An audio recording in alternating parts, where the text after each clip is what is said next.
have the Carolina Panthers at number 18. Kind of gave you the story of the game with the Browns. Everyone expected Baker Mayfield to come out and, slaughter his former team, but that didn't happen because his former team has a top-tier defense. Baker Mayfield was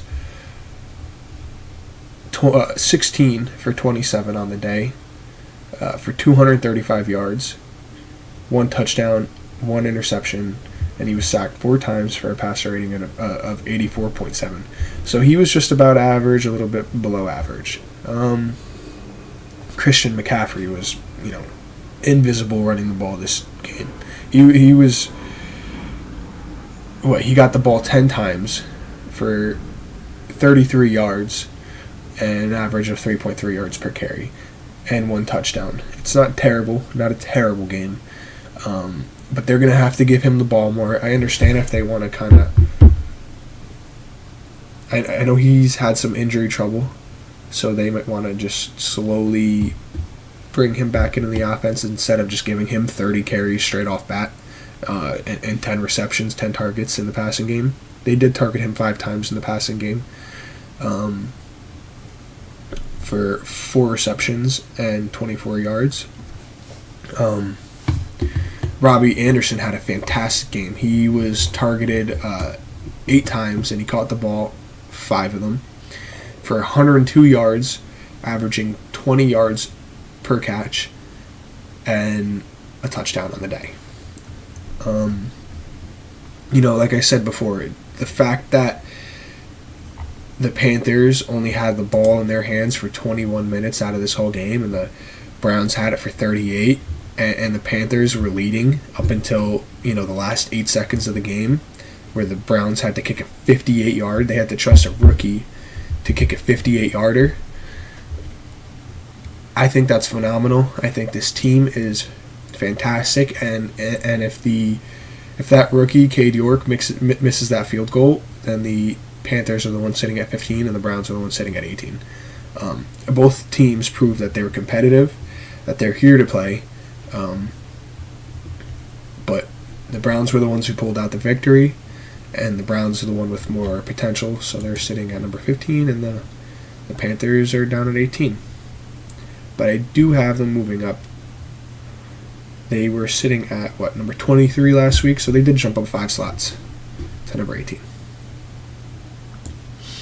Moving along here to number 19, we have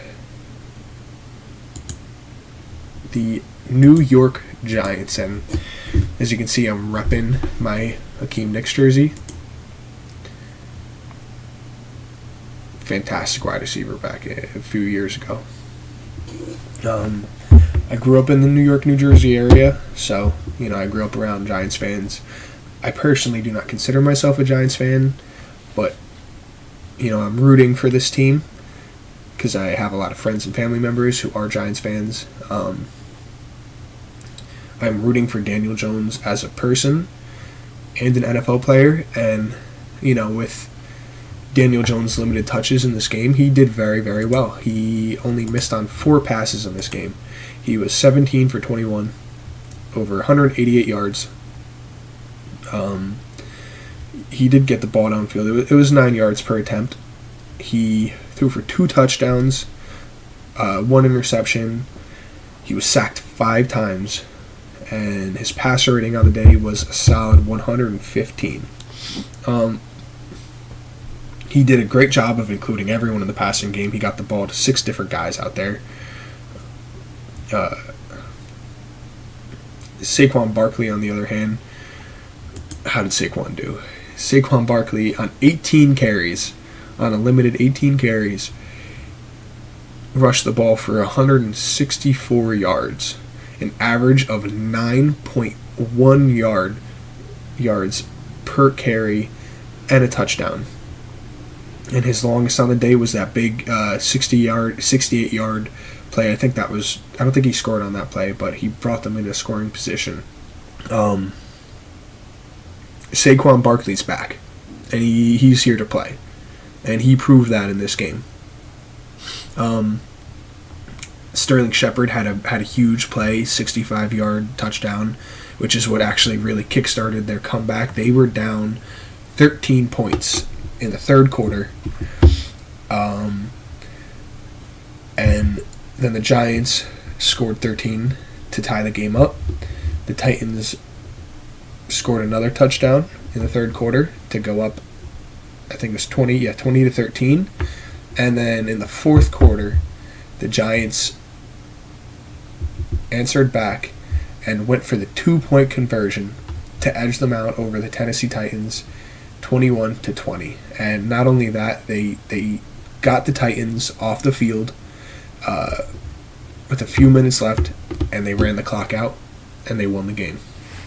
Very proud of the Giants in this game because the Titans are not a walk. They are not a walk by any means. I mean, they held Derrick Henry to, 82 yards, I think it was, on the game. I mean, it's just... There's a lot to be excited about if you're a New York Giants fan right now. I mean, I wouldn't go claiming Super Bowl, but I think Daniel Jones has bought himself a little confidence.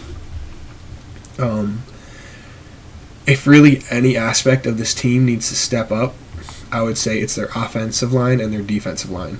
Their defensive line didn't do a good job of getting in the backfield. They only had 1 sack on the day, 3 tackles for loss, and they only got their hands on the QB 5 times. I mean, and same thing with their offensive line. They allowed 5 sacks. Not a number you want to see. You want to see that number, get thinned out a little bit. But with all that being said, I want to see how many carries did Derrick Henry have? Over 21 carries. They held him to 82 yards. I gotta say, Derrick Henry has been considered top 3 running back in the league for a few years now, and when you compare Saquon Barkley to Derrick Henry in this game, you know who the best running back was out on that field, and that's something I'm very proud of. Their O-line did a good job in the running department, but not in the protecting Daniel Jones department. And Daniel Jones, it didn't faze him. He only missed 4 passes. I mean, I know he only attempted to throw the ball 21 times, but I don't know. I'm excited for this team. I do think they could use a little more depth at the wide receiver position too. Kenny Galladay's getting up there in age, and it's starting to show, but Sterling Shepard is a very talented young guy. I just have a lot of hope for them right now. I have them leading their division. I think it's going to be a close battle between them and the Philadelphia Eagles, but Eagles I have my own problems with, and I will get to that once I get to them. But for now, I have the Giants moving up 3 slots from number 22 to number 19. Brian Dable. Fantastic job, Brian Dable, with what he's done this offseason, with this group of guys that he has, with what he's done with Daniel Jones. He's making Daniel Jones look like an NFL quarterback. And I think no matter what happens this upcoming offseason, I think they have found their coach going into the future. Now sliding down to number 20, I have the Tennessee Titans, which we just talked about this game. There's really not a whole lot to say. Ryan Tannehill was 20 for 33 attempts. He threw for 266 yards. He didn't really push the ball downfield. He did get in the end zone twice. He did throw 2 touchdowns. He was sacked only once, and his QB rating was 106.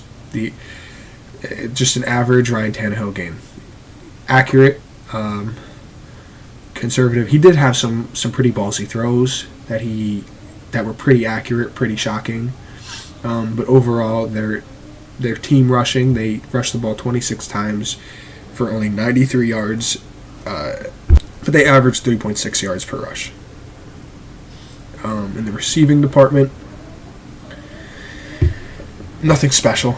Dontre Hillard only caught the ball 3 times, but he averaged 20 yards per reception.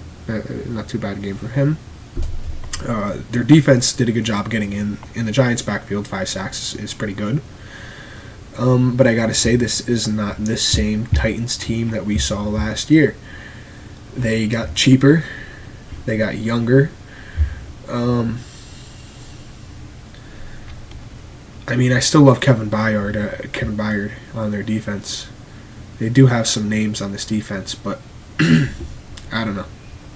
They are not the same team they were last year, and I'm a little disappointed. They're not going to land number 1 in the AFC West, in the AFC, going into the playoffs this year. They are not going to be the top seed.